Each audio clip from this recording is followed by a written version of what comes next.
The Caliphate, a form of rule in Islam that lasted for almost 13 centuries, from the death of the Prophet Muhammad to the overthrow of the last Ottoman Caliph in 1924. The Arabic term for Caliph is Khalifa, which actually in essence simply means a successor or a deputy. The ruler of the Islamic world would call himself Khalifat Rasulillah, the successor of God's messenger. Through the centuries, the title of Caliph is a term that has been used and at times abused. In June 2014, a militant group calling itself the Islamic State in Iraq and the Levant, or ISIL, declared the establishment of a caliphate. A call rejected by most Muslims around the world. ISIL proclaimed its leader, Abu Bakr al-Baghdadi, a caliph, appropriating a title imbued with religious and political significance, and casting a dark shadow over a rich history. Today's Caliph Baghdadi, he is destroying or attempting to destroy much of the legacy those caliphs had wanted to preserve and to foster. المفاهيم متخلفة، لا تدرس التاريخ ولا تفهم الواقع. حتى الآثار التي طمست يقولون انها أصنام، ما هذه كانت موجودة في زمن الصحابة لما طمسوها. This is the story of a title that originated 1,400 years ago, that spanned one of the greatest empires the world has ever known. This is the story of the Caliph.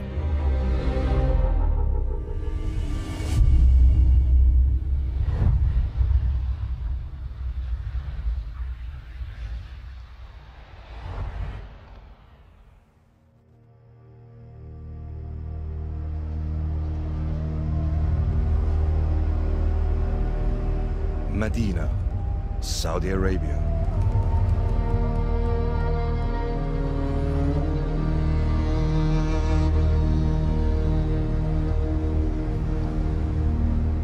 Last resting place of Muhammad, the Prophet of Islam.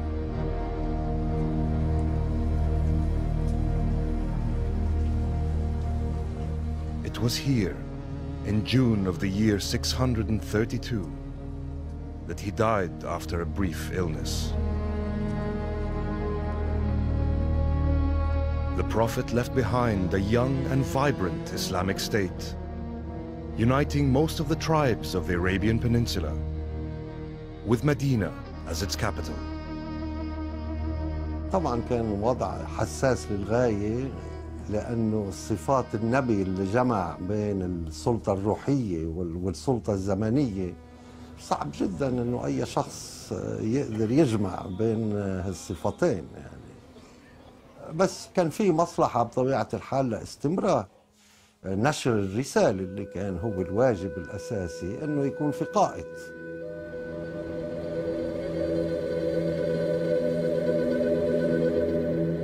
Ten years earlier, Muhammad and a group of his early followers, who would come to be known as al-Muhajirun, or the emigrants, had fled Mecca and persecution by the pagan leaders of their own tribe, Quraysh.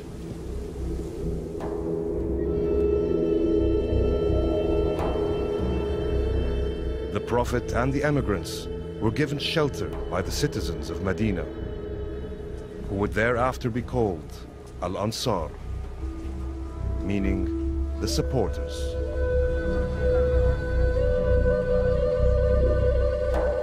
Together, these two groups formed the Sahaba, the close companions of the Prophet. His successor would come from one of them. الأنصار شعروا بأنهم أهل البلد وأهل العدد، ولذلك من حقهم أن يتولوا هذا الأمر بعد الرسول.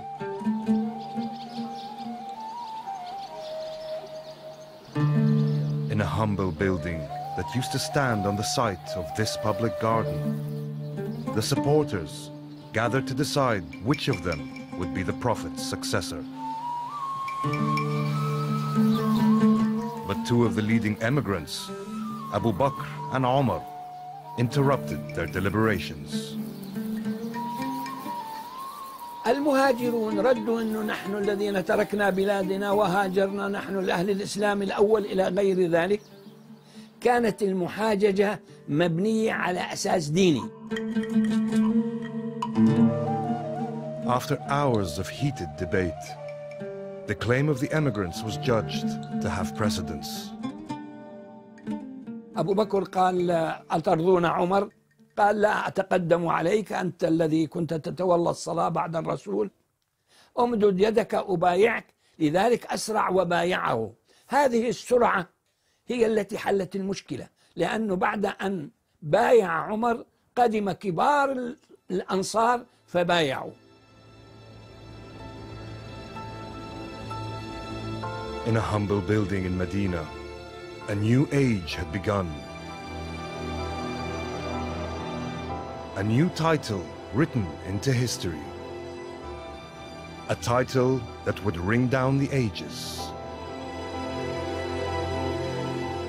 The first Caliph of Islam, the successor of Muhammad, was to be Abu Bakr as-Siddiq.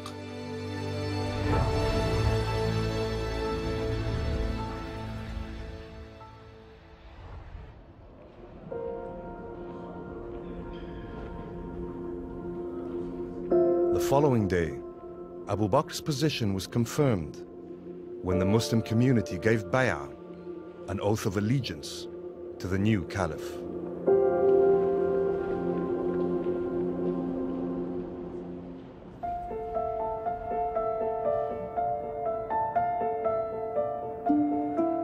O people, a big task has been assigned to me. Now it is beyond doubt that I've been elected your Emir, although I'm not better than you. Obey me as long as I obey Allah and His Prophet. When I disobey Him and His Prophet, then obey me not.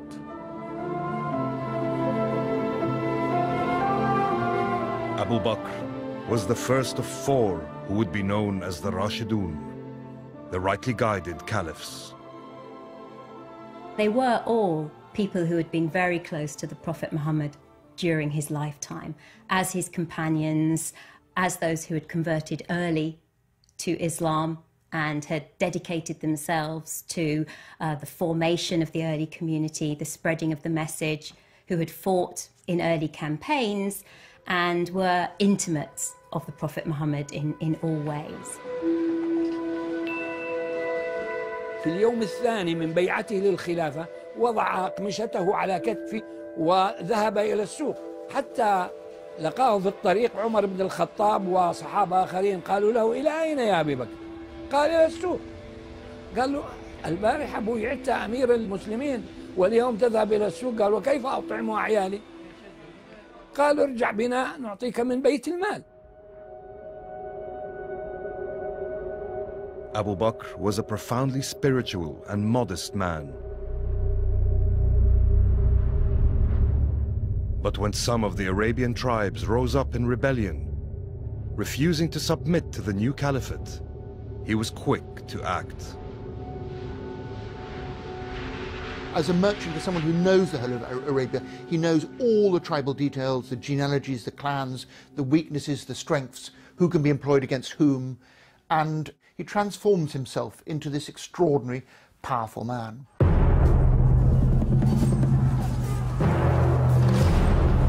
Abu Bakr declared war on the rebel tribes, and after a year of heavy fighting, he emerged victorious.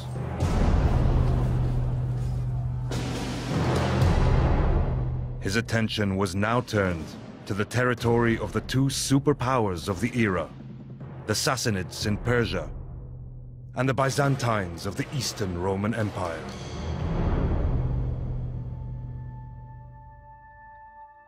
In an audacious move, taking on both empires at once, he launched the Muslim conquests.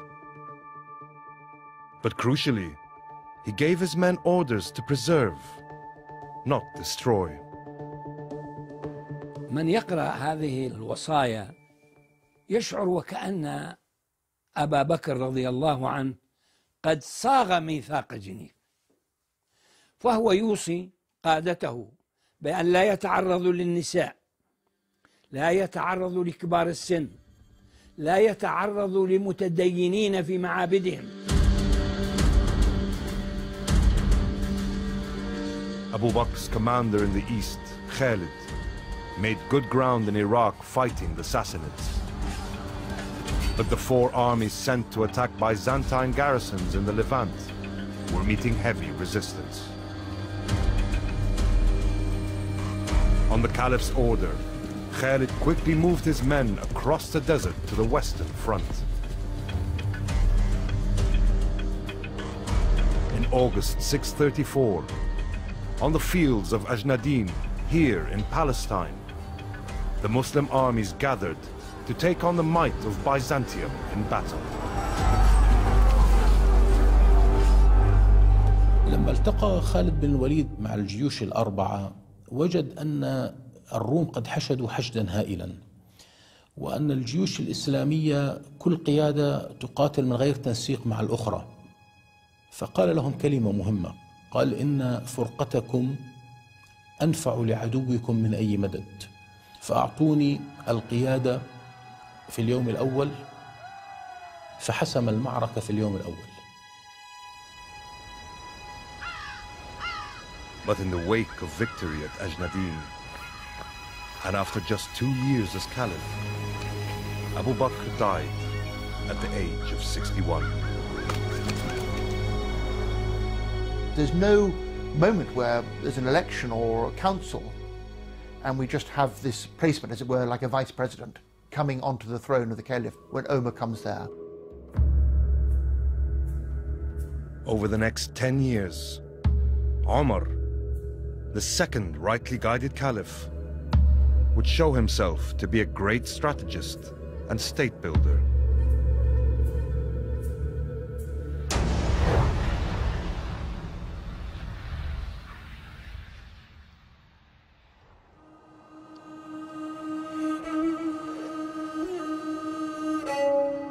A few days after he became Caliph, Omar's armies, once more under Khalid, conquered Damascus.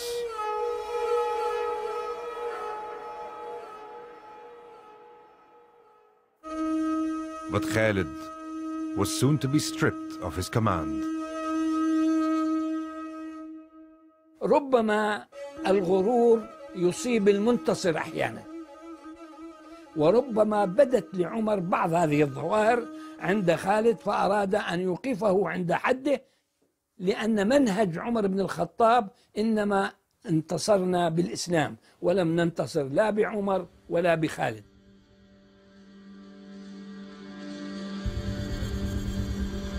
After 2 years, the Caliph would recall this brilliant commander to the battlefront once again.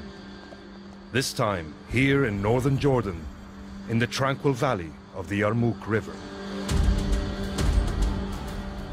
In August 636, this was where the Byzantine army clashed with Muslim forces under Khalid. Once more, victory fell to the Muslims. الروم بعد ذلك بدأوا بالانسحاب، وأدرك هرقل أن هذه الهزيمة بالنسبة له تعني كسر العمود الفقري للروم، فقال: وداعا يا سوريا، وداعا لا لقاء بعده. The Muslim conquests moved onwards in all directions, capturing the rest of the Levant and its great cities. Finally, they laid siege to Jerusalem itself. راهب بيت المقدس المقدس العجوز صفرانيوس، وهو بلا قوة مقاتلة يعرض الصلح، ويشترط أن يأتي عمر بن الخطاب بنفسه لاستلام بيت المقدس.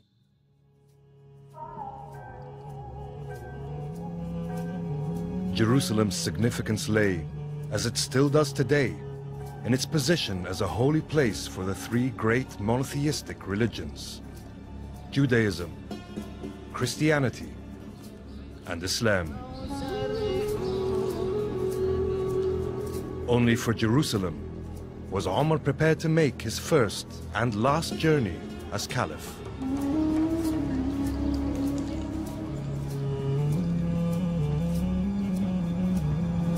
فجاء على ناقة هو ومرافق اسمه أسلم. حينما وصل الركب المدينة كان دور عمر بن الخطاب هو الذي يقود الراحلة، وأسلم هو الذي يركب الراحلة، فدخلها مشيا على الأقدام، لم يدخلها على دبابة ولا على صاروخ ولا على طيارة.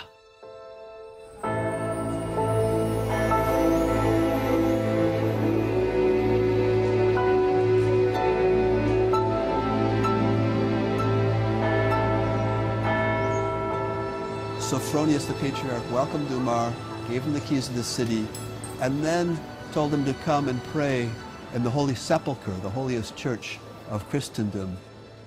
Umar said, "No, I will not pray here." And when the Patriarch asked why not, he says, "Because if I pray here, then after me, Muslims will come and want to pray here, and they'll take this church from you, and I want you to have this church."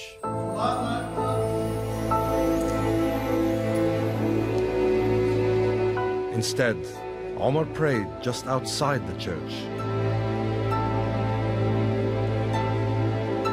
In later years, on the exact spot, this mosque was erected, bearing the Caliph's name. To this day, a copy of the pledge that Omar gave to the Christians of Jerusalem can be seen hanging on the walls of this mosque. This is an assurance of peace and protection given by the servant of Allah, Umar, commander of the believers, to the people of Jerusalem. He gave them an assurance of protection for their life, property, church, and crosses, as well as the sick and the healthy, and all its religious community. It's a wonderful journey, and so many stories about Omar, about the puritanical commander. But in his journey to Jerusalem, he's at his best. He is sorting out the faith traditions, honouring them in a city that can be shared by all faith communities. With the Muslims now in full control of the Levant, they moved west and conquered Egypt. In the east, the Caliph's armies triumphed over the Sassanids at Qadisiyah and advanced on their capital, Ctesiphon.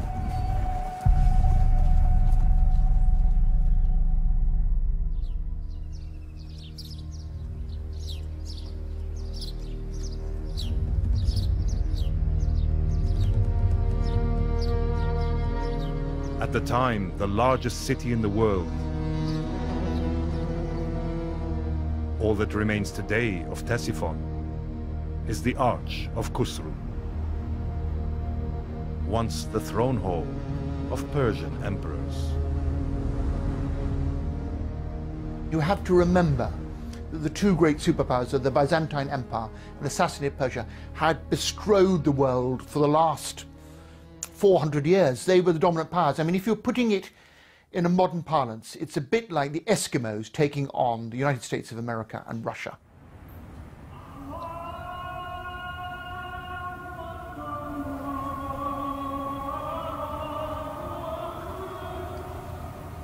In October 644, at the height of his powers, and while leading the Fajr, dawn prayers, Omar was assassinated by a disaffected Persian slave.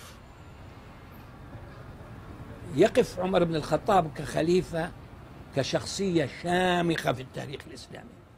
هو حصلت في زمنه أكثر الفتوح في العهد الراشدي، هو الذي استطاع أن يؤسس القواعد الإدارية للدولة. يعني تستطيع أن تقول الدولة الإسلامية في عهد عمر بن الخطاب فيها مؤسسات إدارية، فيها جيش منظم، فيها معسكرات ثابتة، فيها سياسة معينة، فيها قضاء إلى غير ذلك من الأمور التي تكون كل متطلبات الدولة. The leadership of the Muslims now passed to a man with a markedly different character. Othman became the third of the Rashidun, the rightly guided caliphs.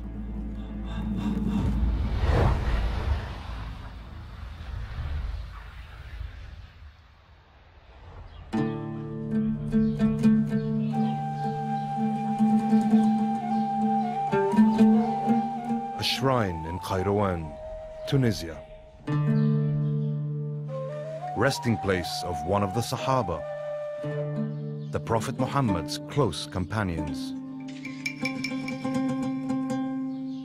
Abu Zama was killed in the early attempts to conquer the area during the reign of the Caliph, Othman.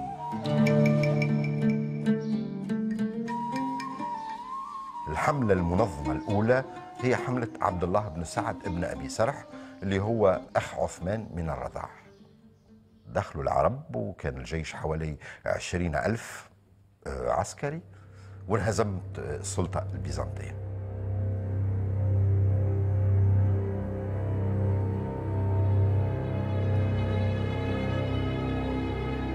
At first successful, the campaign soon ran into problems over the division of the spoils of war. الخلافة تأخذ خمس الغنائم.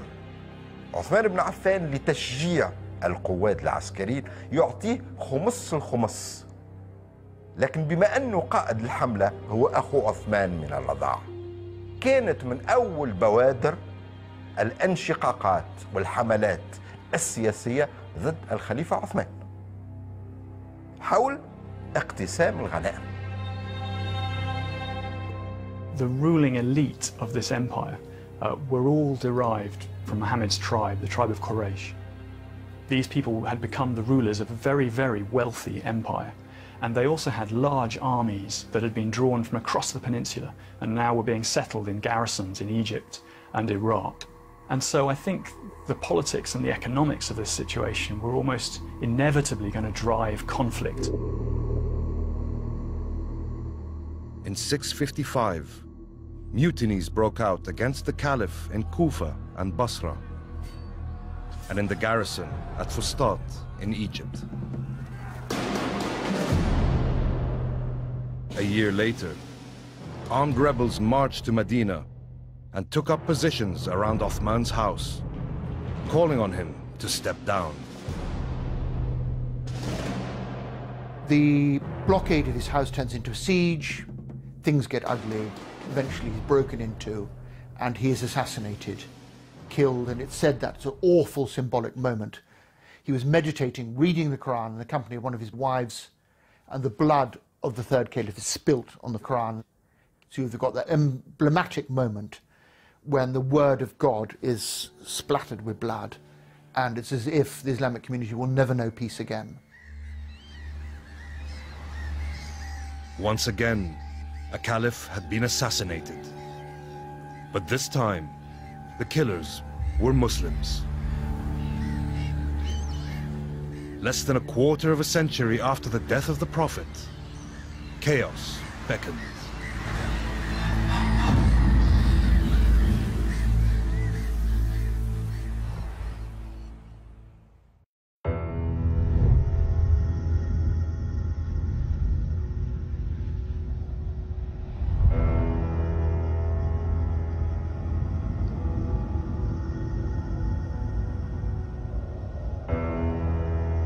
The year 656. Just a quarter of a century has passed since the death of the Prophet Muhammad and the foundation of the Caliphate. The third Caliph, Othman, has been murdered by a group of rebels in the capital, Medina. بعد مقتل عثمان رضي الله عنه كان الذي يسود المدينة هو جو الفوضى. الثوار كانوا يضغطون على علي بن أبي طالب ويقول لهم هذا الأمر ليس لكم وإنما هو لأهل الحل والعقد من المهاجرين والأنصار. Ali, cousin and son-in-law of the Prophet, yielded to the pressure, becoming the fourth of the Rashidun, the rightly guided caliphs. He immediately is plunged, far from being a spiritual sort of master, philosopher, poet, theologian, he's plunged into having to cope with a very, very murky political waters.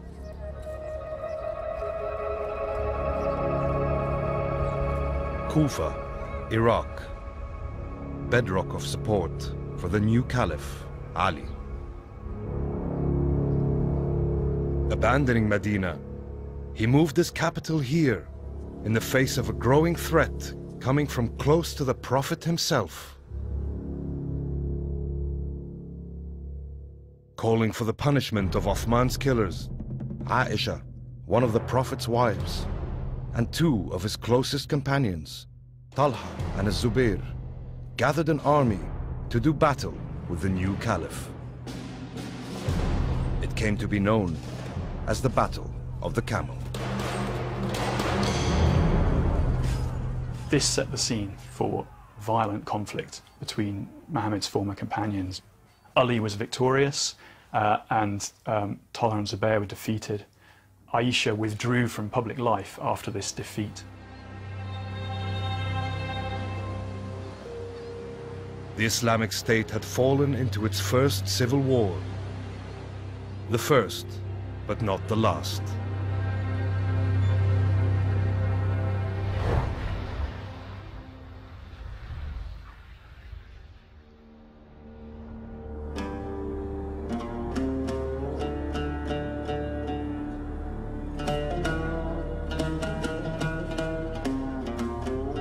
Damascus, the Syrian capital.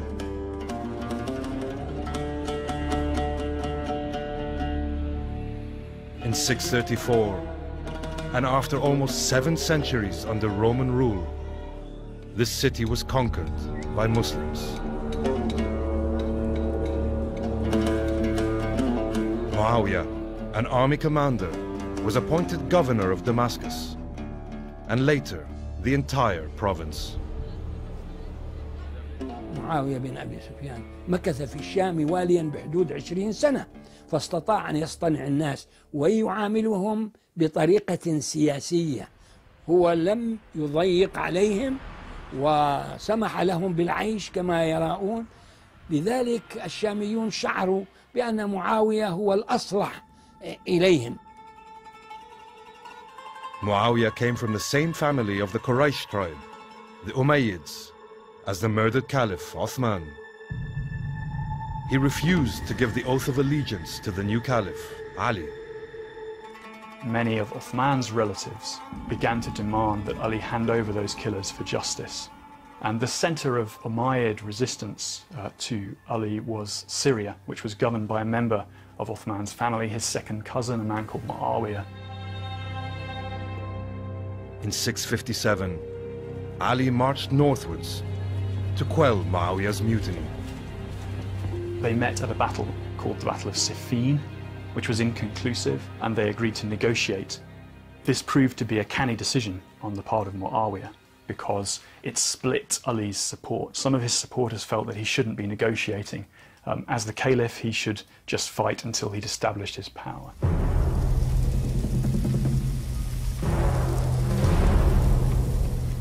In January of 661, the dissidents in Ali's army decided to try to wrest power from the elite.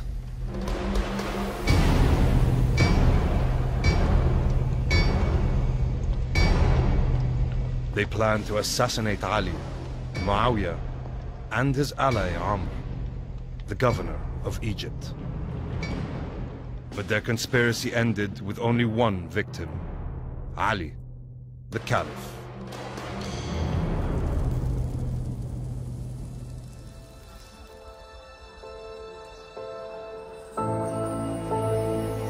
After 3 decades, the first chapter, the era of the Rashidun, the rightly guided, was over. كان الصراع بين رجل خليفة وقره الدين والتقشف والرؤية العلمية الدينية، وبين الشخص الداهية السياسي معاوية بن أبي سفيان. ونرى بأن السياسة هنا تغلبت على البساطة والتقشف والورع الديني. Muawiyah emerged triumphant, establishing the Umayyad Caliphate. A new dynasty, no longer primarily religious. The Caliphate now began to look more like a monarchy.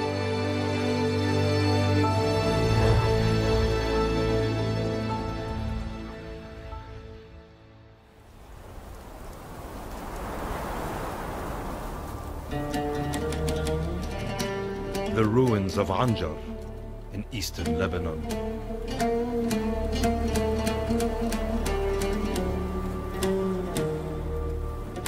Once thought to be Byzantine Roman, the city was in fact built by the Umayyads. They had adopted the architectural style of the Byzantines, along with their structures of imperial rule. كان عندهم نماذج سلطة سياسية بجواره، وهن كانوا على اطلاع سواء بنظام الحكم البيزنطي والإمبراطورية الفارسية، فأخذوا من النظامين حتى يبنوا نظام الخلافة. بس نظام الخلافة ما عنده قواعد إذا بدك بالقرآن الكريم نفسه، هو شغل الإنسان يعني.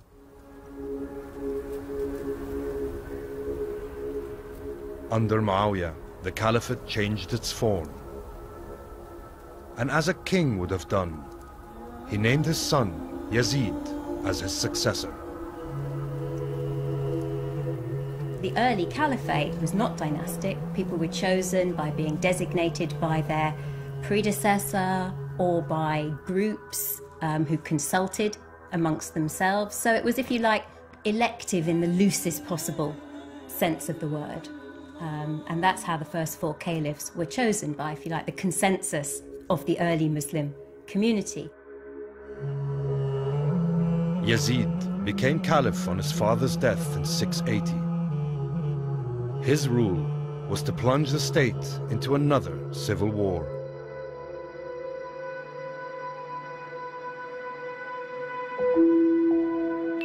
In Medina, the first capital, powerful figures in the Muslim community were beginning to build strong opposition to Yazid. Particularly important examples are Abdullah, the son of Zubayr, who had challenged Ali in the first civil war. Also Hussein, the son of Ali, who had been caliph during the first civil war. He also resisted the call for a pledge of allegiance to Yazid. To signal his rejection of Yazid's caliphate, Hussein left Medina for Mecca. From there, he set off for Kufa, former stronghold of his father.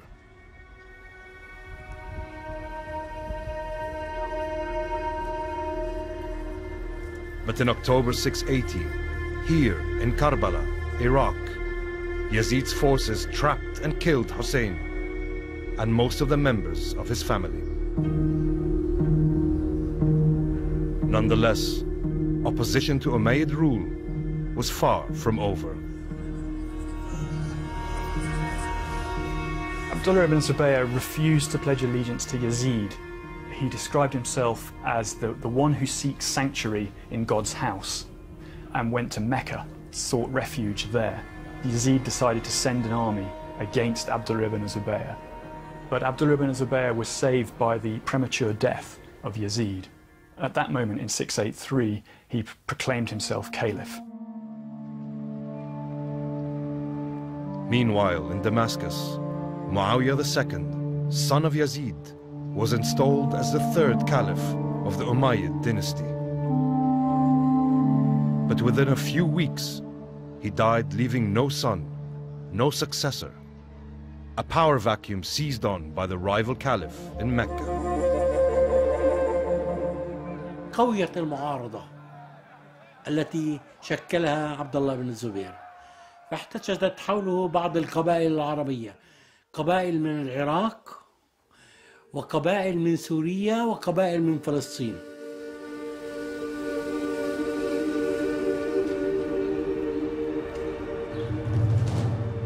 Amman, the Jordanian capital.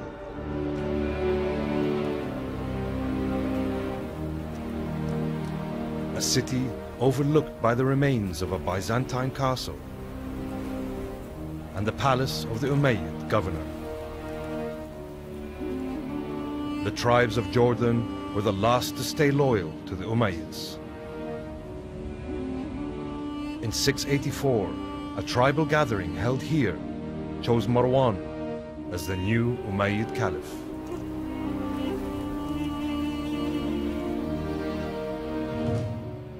And it was his son, Abd al-Malik, who would reunite the Islamic State under the firm rule of the Umayyads.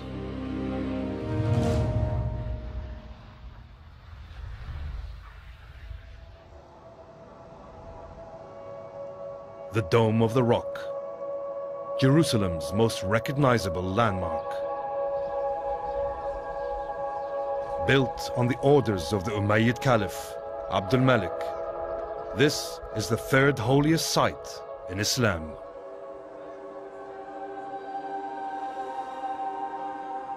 But at that time, the two most holy sites, the mosques of Mecca and Medina, lay in the hands of the Umayyads' rival Caliph, Ibn Zubayr. In 691, al-Hajjaj, a ruthless Umayyad general, set off for Islam's holiest place with a powerful army. Abd al-Malik sent him to besiege Mecca and defeat Ibn Zubayr, perhaps because Abd al-Malik himself didn't want to be too closely associated with the damage to the shrine. Al-Hajjaj put Mecca under siege, and a desperate Ibn Zubayr took shelter in Islam's most sacred shrine, the Kaaba. But Al-Hajjaj was not to be deterred and bombarded it with a catapult. After 8 months of determined resistance, Ibn Zubayr was killed in last-ditch fighting. واستطاع عبد الملك بن مروان أن يعيد توحيد الدولة الإسلامية مرة جديدة وأن يعيد سياستها بشكل رائع ويقوم بحركة فتوحات ومنجزات كثيرة تحسب لعبد الملك بن مروان في سياق بناء الدولة العربية الإسلامية. After 2 decades as Caliph, Abd al-Malik bequeathed a legacy of stability to his son, al-Walid. On that foundation, al-Walid would build a still greater empire.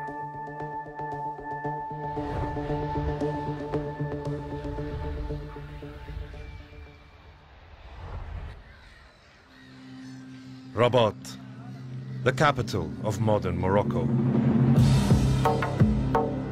It was here in 708 that the armies of the Umayyad Caliph al-Walid reached the Atlantic coast. After more than 50 years of fierce resistance by local Berber tribes, the Muslims had finally conquered the whole of North Africa. يعني حوالي نصف قرن من الكر والفر، من انتصارات وانهزامات، من استقرار ورجوع إلى الشرق، وهذا شيء مخالف لما وقع بالشرق. Having been conquered, the Berbers discovered that Islam had much to offer and began to convert and assimilate. One of them Tariq ibn Ziyad was about to write his name in history.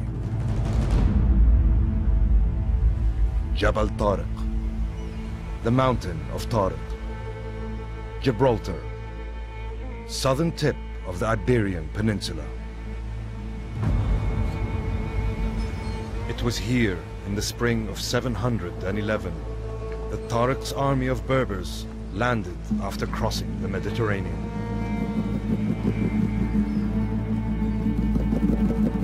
Inside 3 years, he had toppled the Visigoth rulers and secured almost total control of the peninsula, turning it into a caliphal province known as Andalusia.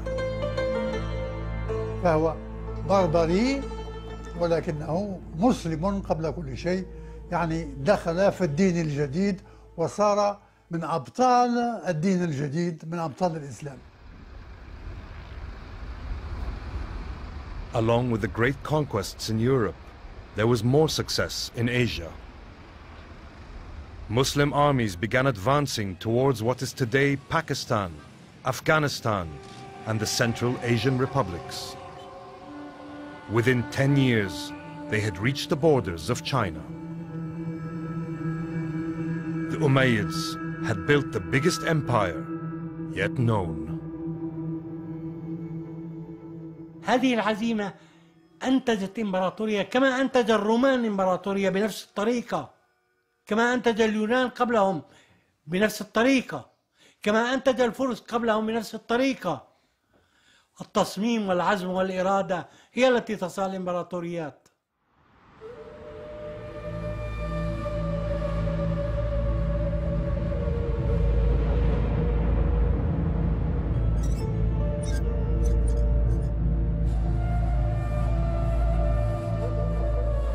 Unlike the traditions of early Islam, the walls of Qusayr Amra in the Jordanian desert are painted in a Byzantine style.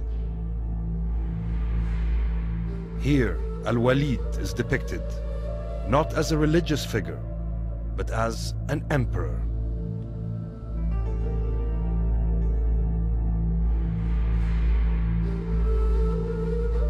In just 10 years, he had made himself the most powerful man on earth.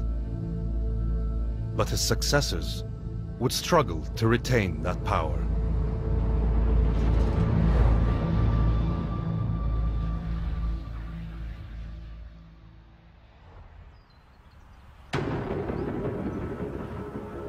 The Pyrenees, the daunting natural barrier between Spain and France.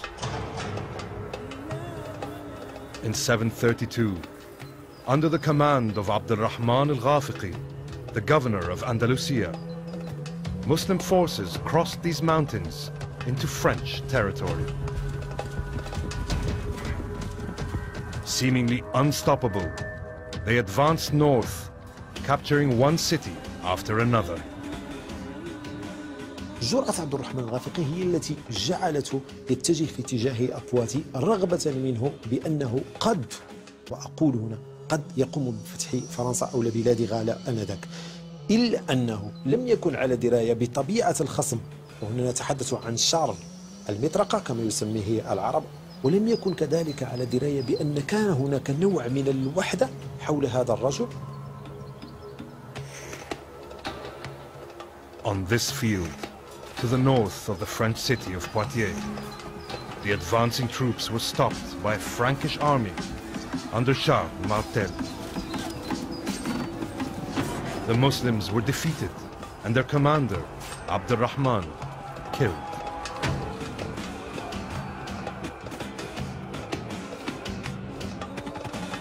Muslims remember this battle as the Martyrs' Yard, but European history knows it as the Battle of Tours, a victory that stopped the northern spread of Islam and saved Christian Europe. It then came to symbolize for later historians, in particular for the great English historian Edward Gibbon. He saw it as a decisive turning point in the battle between Europe and the Muslim world. And he famously said that if it hadn't been for Charles Martel and Tours, we would now be preaching the Quran in Oxford.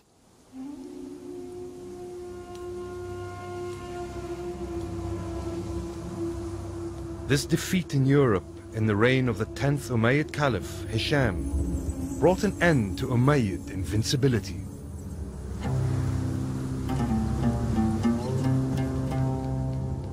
And just as his palace in Jericho, Palestine lies in ruins today, Hisham's death in 743 threw the whole state into chaos.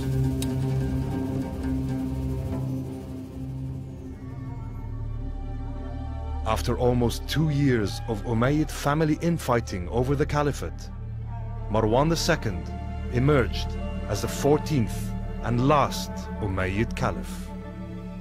ثم جاء في الأخير مروان بن محمد كان قد يعني اتسع الفتق ولا يستطيع أن يرقيه.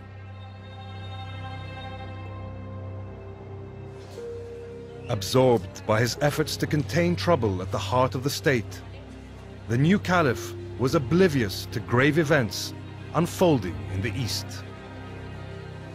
A rather mysterious leader who's remembered by the name Abu Muslim was calling for pledges of allegiance to the Prophet's family, and he managed to draw a substantial following from eastern Iran into an army to oppose Umayyad rule. The rebel army marched westward and captured Kufa in Iraq. In November 749, here in the city's mosque, Bay'ah, the oath of allegiance, was given to the first Abbasid Caliph. They proclaimed a man as Caliph called Abu al-Abbas as-Safah, and he was a descendant of one of the Prophet Muhammad's uncles, and he based his claim to the Caliphate on that kinship with the Prophet Muhammad.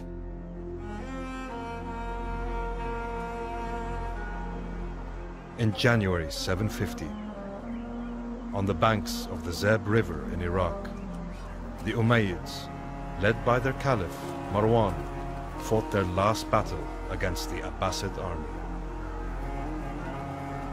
After a heavy defeat, Marwan escaped westwards. That summer of the year 750, he was killed by the Abbasids. After 90 years in power, the Umayyad Caliphate had been brought to an end.